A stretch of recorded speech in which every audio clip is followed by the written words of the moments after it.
नमस्कार साथियों, study battle YouTube channel में एक बार आपका पुनः स्वागत है। यूपी टेट और सी टेट की सीरीज़ में जो हम टॉप 50 प्रिंसिपल्स डिस्कस कर रहे हैं, जिसमें प्रमुख 50 सिद्धांतों को हम एक बार में 50 सिद्धांतों को ले रहे हैं, उसके बारे में डिस्कशन कर रहे हैं। उसी सीरीज़ में आज हम कुछ और सिद्धांतों को डिस्कस करेंगे। इससे पहले अगर चैनल पर आप नए हैं तो चैनल को सब्सक्राइब कर लीजिए, बेल आइकन को ज़रूर प्रेस करिए। बेल आइकन को प्रेस करने से आपको वीडियोस अगर आएंगे तो तुरंत नोटिफिकेशन उसका मिल जाएगा। ओके, और अगर आपने प्रीवियस वीडियोस नहीं देखे हैं तो आप ऊपर आई बटन क्लिक करके प्रीवियस वीडियोस देख सकते हैं, या आप चैनल की प्लेलिस्ट में जा करके TET, C TET, super TET करके एक प्लेलिस्ट है, आप उसमें वीडियोस जाके देख सकते हैं। ओके, और मैंने इससे पहले भी बात करी थी इस बारे में कि क्वेश्चंस जो हम डिस्कस कर रहे हैं या प्रमुख सिद्धांत जो हम डिस्कस कर रहे हैं वो प्रीवियस ईयर में जो आए हुए सिद्धांत हैं या जो बहुत ज़्यादा इंपॉर्टेंट है एग्जाम पॉइंट ऑफ व्यू से, उनको हम डिस्कस कर रहे हैं।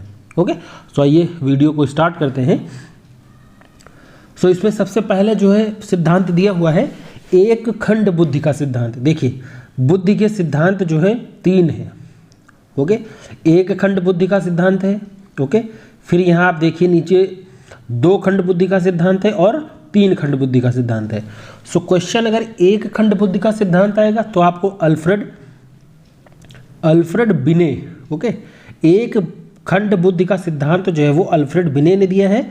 बाकी अगर 2 खंड बुद्धि का पूछे या 3 खंड बुद्धि का पूछे तो ये दोनों सिद्धांत जो है वो स्पीयरमैन ने दिया है। ठीक है, और इससे पहले जब वीडियो हमने बात करी थी तो उसमें हमने बताया था आपको कि क्वेश्चंस ऐसे आते हैं जो थोड़ा सा कंफ्यूजिंग होंगे। ओके, जैसे आधुनिक मनोविज्ञान का जन्मदाता कौन है, प्रयोगात्मक मनोविज्ञान का जन्मदाता कौन है। ओके, तो इस तरह के क्वेश्चन सब आते हैं जो थोड़ा सा कंफ्यूजिंग होते हैं। कंफ्यूजिंग इसलिए होते हैं क्योंकि आपने पढ़ा तो होता है, या तो आपने पढ़ा नहीं होता है, या अगर आपने पढ़ा होता है तो आपने रिवाइज नहीं किया होता है, तो उसमें कंफ्यूजन हो जाता है। ओके, सो इस तरह के क्वेश्चन आते हैं। तो देखिए, एक खंड बुद्धि का सिद्धांत जो है वो अल्फ्रेड बिने ने दिया हुआ है, 2 खंड और 3 खंड बुद्धि का सिद्धांत जो है वो स्पीयरमैन ने दिया हुआ है। और अगर एक ही मनोवैज्ञानिक या एक ही व्यक्ति के द्वारा सिद्धांत दिए गए हैं तो उनको हमने एक जगह इंक्लूड कर दिया। देखिए, जैसे स्पीयरमैन के द्वारा जो सिद्धांत दिए गए हैं 2 खंड और 3 खंड का जो डिस्कस कर लिया, लेकिन बुद्धि का 2 सिद्धांत, देखिए ये दोनों एक ही तरह के हैं। देखिए यहाँ पे दिया हुआ है 2 खंड बुद्धि का सिद्धांत कहें या बुद्धि का 2 सिद्धांत, 2 शक्ति का सिद्धांत, तो ये दोनों स्पीयरमैन के हैं। और सामान्य व विशिष्ट तत्वों के सिद्धांत के प्रतिपादक जो है ये भी आपके स्पीयरमैन है। तो यहाँ पे स्पीयरमैन के 4 सिद्धांतों के बारे में डिस्कशन हुआ है और ये यहाँ पे दिए भी हुए हैं। 1 मिनट, आप यहाँ पे देख सकते हो। फिर यहाँ पे क्या दिया हुआ है, त्रिआयाम बुद्धि का सिद्धांत और बुद्धि संरचना का सिद्धांत। ये दोनों सिद्धांत जो है ये गिलफोर्ड ने दिए हैं। बहुत कुछ जो मनोवैज्ञानिक हैं वो काफ़ी फेमस है आपके एग्जाम पॉइंट ऑफ व्यू से, क्योंकि क्वेश्चन यहाँ से जनरली एग्जाम में पूछे जाते हैं। ओके, गिलफोर्ड ने जो सिद्धांत दिए हैं, कौन से सिद्धांत दिए हैं, त्रिआयाम बुद्धि का सिद्धांत और बुद्धि संरचना का सिद्धांत, जिसमें बुद्धि संरचना का सिद्धांत जो है ये काफ़ी इंपॉर्टेंट है, कई बार पूछा भी गया है। ओके, और ये सजेशन मैं आपको पहले भी दे चुका हूँ कि जो प्रीवियस ईयर में क्वेश्चन आए हुए हैं उनको आप जरूर करिए, उनको सॉल्यूशन आप किसी भी बुक से कर सकते हो। आप यूथ की एक बुक करके है, यूथ कॉम्पिटेटिव क्लासेस की एक बुक है, काफ़ी इंपॉर्टेंट है। ओके, बहुत सही उसमें दिया हुआ है, उसमें क्वेश्चन दिया हुआ है, फिर उसी क्वेश्चन का एक्सप्लेनेशन दिया है। सपोज करिए क्वेश्चन दिया हुआ है, उसमें 4 ऑप्शन ऑब्वियसली होंगे, सो जो ऑप्शन सही है वो तो दिया ही दिया हुआ है। ओके, जैसे यहाँ पे पूछा जाता है क्वेश्चन ऑफ बुद्धि संरचना का सिद्धांत का प्रतिपादन किसने किया, 4 ऑप्शन दिए, तो गिलफोर्ड का तो ऑप्शन सही दिया होता, लेकिन उसमें 3 जो और ऑप्शन दिए होते, उन्होंने कौन कौन से सिद्धांत प्रतिपादित किए हैं उसका भी सोल्यूशन उसमें विवरण में दिया रहता है, स्पष्टीकरण में। तो अच्छी बुक है, आप अगर लेना चाहो तो ले सकते हो। और भी कई सारी बुक्स है, अरिहंत की बुक है, स्पेक्ट्रम की बुक है, और भी बुक्स है, आप पढ़ सकते हो उससे। लेकिन प्रीवियस ईयर के क्वेश्चंस आप जरूर सॉल्व करिए, उससे आपको बहुत आइडिया लग जाएगा कि किस तरह के क्वेश्चन आते हैं, और अगर क्वेश्चन जो आते हैं तो क्या उनका रिपीटिशन भी होता है। ओके, तो आपको उससे आइडिया लग जाएगा। फिर आगे देखिए दिया हुआ है समूह खंड बुद्धि का सिद्धांत। देखिए सब इसमें बुद्धि के ही सिद्धांत दिए हुए हैं स्पेशली। समूह खंड बुद्धि का सिद्धांत या युग्म तुलनात्मक निर्णय विधि का प्रतिपादक और क्रमबद्ध अंतराल विधि के प्रतिपादक, इन तीनों के प्रतिपादक जो है वो थर्स्टन है। काफ़ी इंपॉर्टेंट मनोवैज्ञानिक है आपके एग्जाम पॉइंट ऑफ व्यू से भी। ओके, सो समूह खंड बुद्धि का सिद्धांत कहे, युग्म तुलनात्मक निर्णय विधि के प्रतिपादक कहे या क्रमबद्ध अंतराल विधि के प्रतिपादक कहे, ये तीनों जो है वो थर्स्टन है।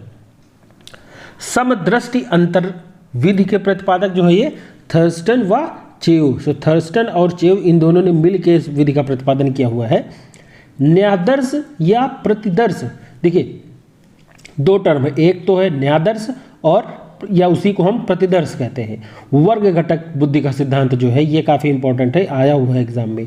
न्यादर्श या प्रतिदर्श वर्ग घटक बुद्धि का सिद्धांत जो है ये थॉम्सन ने दिया हुआ है।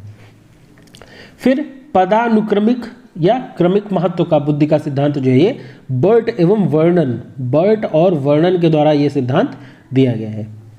फिर यहाँ पे दो सिद्धांत जो है वह बहुत इंपॉर्टेंट है आपके एग्जाम पॉइंट ऑफ व्यू से, कई बार पूछे गए हैं, आप इसको डबल स्टार करिए। देखिए आरबी केटल ये प्रमुख मनोवैज्ञानिक है, इन्होंने दो सिद्धांत दिए हैं काफ़ी इंपॉर्टेंट है। एक तो है तरल ठोस बुद्धि का सिद्धांत, ओके, तरल और ठोस बुद्धि का सिद्धांत है। दूसरा प्रतिकारक या विशेषक सिद्धांत के प्रतिपादक, ओके, तरल या ठोस बुद्धि का सिद्धांत और प्रतिकारक विशेषक सिद्धांत के प्रतिपादक जो है ये आरबी केटल है। याद रखिएगा आप, जिस पे स्टार लगा हुआ है वो एग्जाम पॉइंट ऑफ व्यू से इंपॉर्टेंट है और वो किसी न किसी एग्जाम में आए हुए हैं, या तो यूपी टेट, सी टेट या और भी जो जैसे स्टेट्स के टेट के एग्जाम होते हैं, एमपी टेट हो गया, बिहार का हो गया, झारखंड, उत्तराखंड, हरियाणा, हिमाचल प्रदेश, पंजाब, सो जहाँ कहीं भी टेट का एग्जाम होता है उन सब में पूछे गए क्वेश्चंस को यहाँ पे इंक्लूड किया हुआ है। इसीलिए आप वीडियोस को लगातार देखते रहिए और कहीं पे भी अगर ये लगता है कि नहीं मैंने कुछ पढ़ा है उसमें कुछ बताया जा रहा है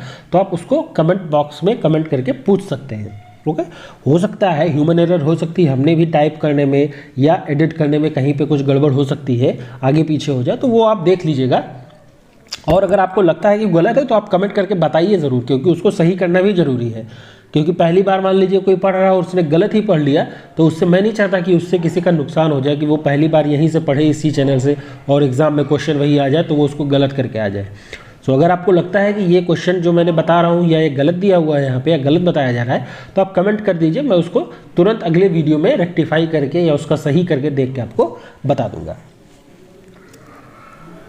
फिर आगे कौन से सिद्धांत दिए हुए हैं, देखिए बहुत इंपॉर्टेंट है। देखिए कुछ जो मनोवैज्ञानिक है वो काफ़ी इंपॉर्टेंट है एग्जाम पॉइंट ऑफ व्यू, जैसे CL हल, ओके, CL हल। अब यहाँ पे क्लार्क, C का मतलब है क्लार्क हल भी इनको कहा जाता है, C का मतलब क्लार्क है। अब इन्होंने जो 6 सिद्धांत दिए हैं बहुत इंपॉर्टेंट है एग्जाम पॉइंट ऑफ व्यू। तो देखिए एक तो है प्रबलन या पुनर्बलन का सिद्धांत और इसी को हम रीइंफोर्समेंट प्रिंसिपल कहते हैं, बहुत इंपॉर्टेंट है। आप हैज़ इस पर डबल स्टार लगाइए, कई बार पूछा गया है। व्यवस्थित व्यवहार का सिद्धांत है, सबलीकरण का सिद्धांत है, समपोषक का सिद्धांत है और चालक अंतर्नोद, अंतर्नोद को ही प्रणोद कहा जाता है, ये भी इंपॉर्टेंट है, डबल स्टार करिए, ये भी कई बार पूछा गया है। चालक अंतर्नोद, प्रणोद का सिद्धांत और अधिगम या व्यवहार सिद्धांत के प्रतिपादक, ये भी इंपॉर्टेंट है। इसमें 3 स्टार लगाइए आप। इसमें 3 जो सिद्धांत है वो कई बार आपके एग्जाम में पूछे गए हैं। एक तो प्रबलन का सिद्धांत हो गया, दूसरा चालक अंतर्नोद या प्रणोद का सिद्धांत हो गया और तीसरा आपका अधिगम या व्यवहार का सिद्धांत। और ये 6 सिद्धांत जो यहाँ पे दिए हुए हैं, ये 6 सिद्धांत जो है वो CL हल इन्होंने प्रतिपादित किया हुआ है। फिर आगे देखते हैं यहाँ पे कोहलर, वर्दीमर, कोफ्का, इन तीनों ने मिलकर 2 सिद्धांत दिए हुए हैं जो बहुत इंपॉर्टेंट है एग्जाम पॉइंट ऑफ व्यू से। पहला जो है इसमें मोस्ट इंपॉर्टेंट है, ये है गेस्टाल्टवाद। गेस्टाल्टवाद संप्रदाय के जनक या गेस्टाल्टिज्म, गेस्टाल्टवाद के सिद्धांत के जनक जो है या गेस्टाल्टवाद संप्रदाय है, उस संप्रदाय के जो जनक हैं वो 3 लोग हैं, कोहलर है, वर्दीमर है और कोफ्का। ओके, कोहलर, वर्दीमर, कोफ्का, इन तीनों लोगों ने गेस्टाल्टवाद का सिद्धांत दिया है, इसीलिए इनको गेस्टाल्टवाद का जनक कहा जाता है। तीनों लोगों का आपका नाम आएगा तभी आप इसको सही करेंगे, कोहलर, कोफ्का और वर्दीमर। फिर दूसरा सिद्धांत एक और है जो इन्हीं तीनों को मनोवैज्ञानिकों ने मिलकर दिया है। इस सिद्धांत का नाम है सूझ या अंतर्दृष्टि का सिद्धांत, insight theory. Okay, insight theory में जो सबसे प्रमुख नाम आता है वो कोहलर का आता है, लेकिन वर्दीमर और कोफका इन दोनों लोगों ने मिलकर इस सिद्धांत का प्रतिपादन किया है।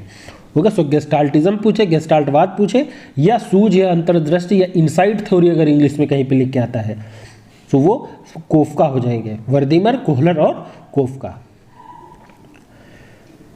फिर यहाँ पे जो सिद्धांत दिए हुए हैं, प्रतिस्थापक का सिद्धांत किसने दिया हुआ है? सो प्रतिस्थापक का सिद्धांत पावलव ने दिया हुआ है। Okay, IB पावलव। अधिगम का सूक्ष्म सिद्धांत कोहलर का दिया हुआ है। अधिगम ये काफी इंपॉर्टेंट है एग्जाम। समीप्य संबंधवाद का सिद्धांत जो है वो गुथरी ने दिया हुआ है। अधिगम मनोवैज्ञानिक का जनक किसको कहा जाता है?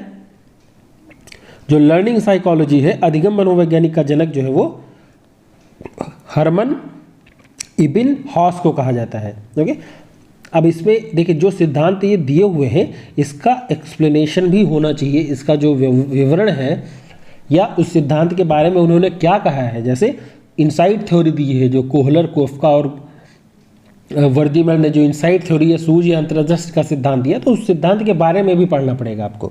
ऐसा नहीं कि आप केवल ऐसे पढ़ के या रट के किसी तरह कर लीजिए। ओके, जब तक आप उसके पीछे की थ्योरी नहीं समझोगे तब को इतनी जल्दी याद करना आसान नहीं है। आप एक बार याद करोगे फिर वो भूल जाएगा। ओके, तो ये जब सिद्धांत हो जाएंगे तो उसके बारे में, इसके बाद हम जो प्रमुख सिद्धांत है जिस पर डबल स्टार या डबल हैज लगा हुआ है उसको हम डिटेल में भी करेंगे, क्योंकि आपको समझना भी जरूरी है उसके पीछे की जो थ्योरी है। सो अधिगम मनोविज्ञान का जनक जो है वो हरमन इबिन हॉस को कहा जाता है। आधुनिक मनोविज्ञान का प्रथम मनोवैज्ञानिक, आधुनिक मनोविज्ञान के प्रथम मनोवैज्ञानिक कौन है? ये इंपॉर्टेंट है, वन लाइनर बहुत इंपॉर्टेंट है आपके exam point of view, specially UP TET में। तो आधुनिक मनोविज्ञान के प्रथम मनोवैज्ञानिक जो है वो डेकार्टे हैं। क्योंकि ये आप डबल स्टार करके याद करिए इसको। डेकार्टे को आधुनिक मनोविज्ञान का प्रथम मनोवैज्ञानिक कहा जाता है। फिर यहाँ पे कुर्ट लेविन, रूस के हैं। कुर्ट लेविन ने 3 सिद्धांतों का प्रतिपादन किया हुआ है। कौन कौन से हैं? एक तो है क्षेत्रीय सिद्धांत, क्षेत्रीयता का सिद्धांत जिसको कहा जाता है। दूसरा है तल रूप का सिद्धांत और तीसरा है समूह गतिशीलता का संप्रत्यय के प्रतिपादक कौन है? देखिए, तरल सिद्धांत, तलरूप का सिद्धांत, क्षेत्रीयता का सिद्धांत और समूह गतिशीलता संप्रत्यय के प्रतिपादक, ये तीनों का उत्तर अगर पूछा जाएगा आपसे तो कुर्ट लेविन है। ओके, और रिवीजन सबसे मस्ट है। मैंने पहले भी बताया आपको, रिवाइज जब तक आप नहीं करेंगे, आप एक बार तो पढ़ के लेंगे, समझ में भी आ जाएगा, लेकिन रिवाइज नहीं करेंगे तो आपको तुरंत भूल जाएगा। तो रिवाइज करते रहिए। और बहुत ज़्यादा नहीं है, बहुत ज़्यादा आपके तो होंगे, लगभग 100 के आसपास, 100 या 150 के आसपास सिद्धांत होंगे जो आपको 100 के आसपास आप याद कर लेंगे तो आपका एग्ज़ाम निकल जाएगा। उसमें बहुत ज़्यादा नहीं आते हैं। फिर यहाँ पे आगे देखते हैं। देखिए, संज्ञानात्मक आंदोलन का जनक किसको कहा जाता है? देखिए, संज्ञानात्मक को ही हम इंग्लिश में कॉग्निटिव कहते हैं। देखिए, इससे पहले भी मैंने वीडियो में बताया था कि आपको जो प्रमुख जो टर्मिनोलॉजीज़ हैं उसकी इंग्लिश भी पता होनी चाहिए, अंग्रेजी में पता होना चाहिए, क्योंकि जब कभी डिस्क्रिपेंसी होती है, जैसे हिंदी में कुछ दिया हुआ है और अंग्रेजी में कुछ दिया हुआ है, सो अगर ऐसा कुछ दिक्कत है तो इंग्लिश वर्जन जो है उसको प्राथमिकता दी जाएगी। सो आप इंग्लिश को भी ध्यान रखिए, क्योंकि अगर आपने इंग्लिश एक बार पढ़ी नहीं है उस सेंटेंस, उस टॉपिक की, या उस जो शीर्षक पढ़ रहे हैं, जैसे यहाँ पे संज्ञानात्मक आंदोलन का जनक, सो संज्ञानात्मक को इंग्लिश में हम कॉग्निटिव कहते हैं, संज्ञान कॉग्निशन कहा जाता है। ओके, सो संज्ञानात्मक आंदोलन का जनक जो है वो अल्बर्ट बंडूरा को कहा जाता है। बहुत इंपॉर्टेंट है। ओके, कई बार क्वेश्चन यहाँ से आया हुआ है। जो संज्ञानात्मक आंदोलन का जनक अल्बर्ट बांडूरा। फिर यहाँ पे विकासात्मक या संज्ञानात्मक जो मनोविज्ञान है उसके जनक कौन है? तो वो जीन पियाजे कहा जाता है। अधिगम मनोविज्ञान का जनक किसको कहा जाता है? जो लर्निंग साइकोलॉजी है उसके जो जनक है उनका नाम है एविग हॉस। ओके, और इससे पहले यहाँ पे क्या हुआ था? देखिए यहीं पे क्वेश्चन ये रिपीट हो गया है, लेकिन देखिए आपको याद हो जाएगा क्वेश्चन। देखिए यहाँ पे क्या दिया था? अधिगम मनोविज्ञान का जनक, इनका पूरा नाम यहाँ पे दिया था हरमन इविन हॉस। ओके, और यहीं पे इनका केवल हॉस दिया हुआ है। देखिए ये जो एविन हॉस केवल दिया हुआ है। सो आधुनिक अधिगम मनोविज्ञान का जो जनक है, फादर ऑफ लर्निंग साइकोलॉजी का जनक एविन हॉस को कहा जाता है। वेसलर वेल्यूब बुद्धि परीक्षण के प्रतिपादक जो है वो डी वेसलर है, वेसलवर। ओके, सो ये आपको ध्यान रखना है, इनके नाम में ही जो कि वेसलवर है तो आप यहाँ से याद कर सकते हो। हिंदुस्तानी बिने क्रिया परीक्षण के प्रतिपादक कौन है? सो हिंदुस्तानी जो साइमन बिने ने जो बुद्धि परीक्षण का सिद्धांत दिया तो उसमें एक नाम आता है हिंदुस्तानी बिने क्रिया का परीक्षण के सिद्धांत प्रतिपादक जो है ये C.H. राइस। इन्होंने जो है जो हिंदुस्तानी बिने क्रिया परीक्षण का प्रतिपादन इन्होंने किया था। ये प्राथमिक वर्गीकरण परीक्षण के प्रतिपादक कौन है? जो प्राथमिक वर्गीकरण परीक्षण है इसके प्रतिपादक जो है वो जे मनरो है। फिर यहाँ पे दो परीक्षण है, आर्थर एस ओटिस। सो आर्थर एस ओटिस ने इन दोनों का प्रतिपादन किया हुआ है। क्या है इसमें? पहला है आर्मी अल्फा परीक्षण के प्रतिपादक और दूसरा है आर्मी बीटा परीक्षण के प्रतिपादक। ओके, सो अल्फा और बीटा बुद्धि जो परीक्षण के प्रतिपादक हैं, आर्मी अल्फा और बीटा बुद्धि परीक्षण के प्रतिपादक, इनका नाम है आर्थर एस ओटिस। ओके, सो ऐसे आपको याद रखना है, दोनों प्रतिपादक आपको ध्यान रखने, पूछा जा सकता है। फिर यहाँ पे दिया हुआ है बाल अपराध विज्ञान का जनक किसको कहा जाता है? जो चाइल्ड क्राइम है, बाल अपराध मनोविज्ञान का जनक किसको कहा गया है? बाल अपराध विज्ञान का जनक सीजर लोम्ब्रसो। ओके, सीजर लोम्ब्रसो को बाल अपराध विज्ञान का जनक कहा जाता है। वंश सूत्र जो हेरिडिटी है, वंश सूत्र नियम के प्रतिपादक जो है वो जॉन मेंडल है, ग्रीगर जॉन मेंडल। ब्रेल लिपि के प्रतिपादक कौन है? Louis Braille. ओके, आपने देखा होगा जो दृष्टिबाधित बच्चे होते हैं या दृष्टिबाधित पर्सन्स होते हैं उनको लिखने के लिए ब्रेल लिपि का प्रतिपादन करना, ब्रेल लिप्स का सहारा लेना पड़ता है, उनकी सहायता से ही वो लिखते हैं। तो इस ब्रेल लिपि का प्रतिपादन किसने किया हुआ है? Louis Braille. साहचर्य सिद्धांत का प्रतिपादक कौन है? देखिए, साहचर्य को हम को एसोसिएटिव इंग्लिश में कहते हैं, को एसोसिएटिव। तो साहचर्य सिद्धांत के प्रतिपादक जो है ये अलेक्जेंडर बैन को साहचर्य सिद्धांत का प्रतिपादक कहा जाता है।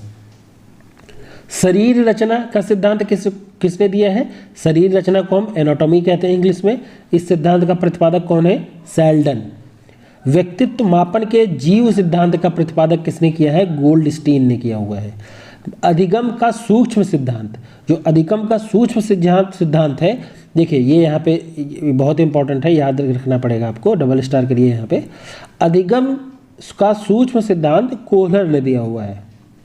सीखने के लिए सीखना, देखिए बहुत इंपॉर्टेंट ये भी है, सीखने के लिए सीखना, इस सिद्धांत का प्रतिपादक हर्लो ने किया है, हर्लो ने इस सिद्धांत का प्रतिपादन किया हुआ है।